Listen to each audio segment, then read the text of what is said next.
Hello and welcome back to another episode of the Pathogen Podcast. My name is Sam, and today we will be reviewing the recent outbreak at Garcia Newgard Memorial Hospital and how investigators determine the source of a pathogen as an example for future epidemiologists that are interested in the field.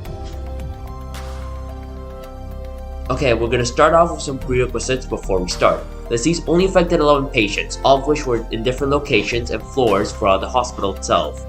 All of them were acquired the infection in the hospital. When this happens, we call it a nosocomial infection. Staff figured it out as a nosocomial infection because they only started showing signs 1 to 3 days after being administered in the hospital itself. Okay, so I'm going to be showing you guys an example of how the patient infections looks like. You're gonna see a very really big and almost yellow pimple. It's very yellow. It gets part of its name actually, for a fact, for yellow and almost golden color because aureus in Latin means golden. So that's where they got the origin for the word. So fun fact there. The agent was identified to be a strain of bacteria through etiology.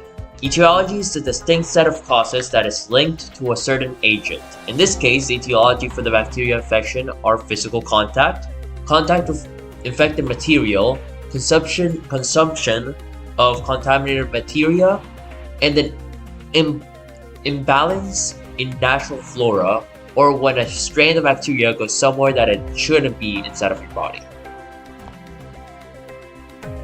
To remedy the problem, the staff at GNMH and PLTW-DDT identified that the antiseptical wipes that the hospital was using were infected, and so they stopped using them and sanitized the infected areas with clean wipes.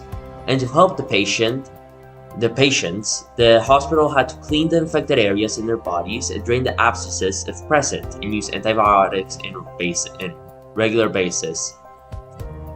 They determined that the wipes were the source of infection because of two things: the fact they made them issue a callback, and that they were the only common factor all of the patients had. There were 2 stocks, and the stocks that were contaminated is 6666789. Patients were the infection spread due to staff using the wipes to sanitize the area where the patients were staying throughout the hospital stay without the knowledge of them being infected, which is why some patients were able to get infected without human or skin-to-skin contact. And to prevent this from happening, hospitals should start using more strict hygiene protocols by using multiple wipe packs per floor or room, and check recall sheets before using the cleaning supply. The solution was pretty simple. We just had to wipe everything down, get rid of the old wipes, and boom, we cleaned everything. But the progress to getting there was pretty difficult. So first we needed to find the bacteria cause and get the actual source of the where the bacteria is at. So to do this, each patient, we had 3 patients that we could examine their bacteria, right? Each patient had 2 different types of bacteria because they're in the hospital, they were sick before. So they had to use different techniques to grow the bacteria. So they used aseptic technique to culture or grow the bacteria. The aseptic technique is a pattern of distributing bacteria on a pedigree dish so that you can get isolated colonies of specific strands.